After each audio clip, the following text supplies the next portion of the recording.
আমি মধ্যরাতে গত রমজানের আগে ছিলাম মদিনায়, মধ্যরাতে গেলাম, যে দেখি খুব ভিড়, দাঁড়ালাম, 50 জন 60 জন করে ঢুকলাম, ঢুকেই একটা জায়গা পেয়েছি নামাজের, উপরে লেখা মাকান তাহাজ্জুদি রাসূলিল্লাহ, রাসূলের তাহাজ্জুদের নামাজের জায়গা।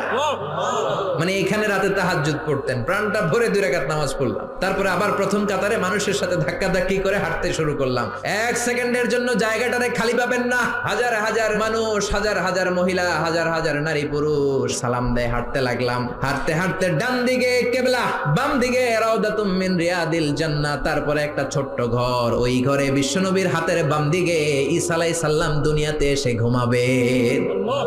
ইন্তেকালের পরে ওইখানে হবে ওনার কবর। এরপর একটু আগাবেন, লেখা মুহাম্মদ রাসূলুল্লাহ। সহ্য হবে আপনার? নিজেরা সামলাতে পারবেন? যে নবীর কথা আজীবন শুনলাম, যে নবীর জন্য বুকের তাজা রক্ত বিলিয়ে দিতে আমরা রাজি আছি না নাই, ওই বিশ্ব নবী নাকি এইখানে ঘুমিয়ে আছে।